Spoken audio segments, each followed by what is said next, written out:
Bro Guntur కారం cinema చూసాను ఏందన్న అసలు సినిమా ఎలివేషన్స్ ఏందన్న అసలు మహేష్ బాబు బీడీ తాగుతూ ఉంటే అగ్గిపెట్టిని ఇలా కొడతా ఉంటే అసలు పీక్స్ అంటే పీక్స్ అని చెప్పొచ్చు బ్రో. ఒక్క ముక్కలో చెప్పాలంటే మహేష్ బాబు అన్న బీడీతోటి బాక్స్ ఆఫీస్ని తగలబెట్టాడన్న ఆ విధంగా ఉందన్న.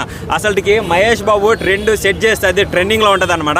ఆ స్వాగ్ కానీ ఆ డైలాగ్ కానీ అసలు వేరే రొటీన్ స్టోరీ అయినా కానీ మహేష్ బాబు స్టైల్కి అది రొటీన్గా అనిపించలేదన్న. అది డైరెక్టర్ తప్పు. ఆ డైరెక్టర్ని వేసుకోండి, తమన్నగా వేసుకోండి. మహేష్ బాబు గారిని అనే మాటే లేదన్న. ఎందుకంటే మహేష్ బాబు గారు 100కి 300% న్యాయం చేశారన్న. ఆ 300%లో త్రివిక్రమ్ గారు కనీసం 10% కానీ తీసుకోలేదు. డైలాగ్స్ కూడా అదే నేను చెప్తా ఉన్నా. మహేష్ బాబు గారు 100కి 300% డ్యాన్స్ కానీ డైలాగ్ డెలివరీ కానీ ప్రతి ఒక్కటి అవుట్పుట్ బీభత్సంగా ఇస్తున్నప్పుడు డైరెక్టర్ దాన్ని క్యాచ్ చేసి తీసుకోవాలి. కానీ దాన్ని ఏంటంటే కొద్దిగా మిస్లీడింగ్ తీసుకున్న తమన్ గారు కానీ ఏంటంటే మ్యూజిక్ అసలు ఇచ్చాడా లేదంటే ఏమన్నా సీరియల్కి మ్యూజిక్ కొట్టినట్టు ఉందన్న.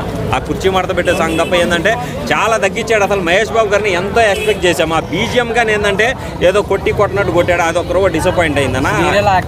యాక్టింగ్ బాగుందన్న. యాక్టింగ్ బాగుంది, డ్యాన్స్ బాగుంది. మహేష్ గారు అసలు ఏ సినిమాలో పెట్టని ఎఫర్ట్ ఈ సినిమాలో పెట్టాడన్న. కానీ ఏంటంటే డైరెక్టర్ నిర్లక్ష్యం అనే చెప్పొచ్చు అన్న. అసలుకి ఇలా దయచేసి త్రివిక్రమ్ శ్రీనివాస్ గారు ఇలా మాత్రం మీరు సినిమాలో లాస్ట్ టైం అజ్ఞాతవతి డిసప్పాయింట్ అయింది కదా, ఇది కానీ కొద్దిగా డిసప్పాయింట్ చూసినప్పటి నుంచి ఒక ఇదిగా ఉందన్నమాట. నాకవుతానా ఒకటే చెప్తున్నా, మహేష్ గారి స్టైలు స్వాగు అదైతే చాలా నచ్చిందన్న. ఎందుకంటే మహేష్ బాబు ఫ్యాన్గా మేము చెప్తా ఉన్నాం. ఫ్యాన్గా అయితే మాత్రం ఆయన ఎప్పుడు మా గుండెల్లోనే నిలిచిపోతాడన్న. సినిమా అయితే మహేష్ బాబు కోసం 2-3 సార్లు చూడొచ్చు అన్న. ఎస్పెషల్లీ రమ్యకృష్ణ గారి సెంటిమెంట్ కానీ చాలా వర్కౌట్ అయింది. అది 10 నుంచి 12 నిమిషాలు ఉంది. ఇంకా ఒక 25 నుంచి 30 నిమిషాలు కానీ పెట్టుంటే అది ఇంకా వేరే లెవెల్లో ఉండిపోయి. ఏదేమైనా కానీ జై మహేష్ బాబు, జై మహేష్.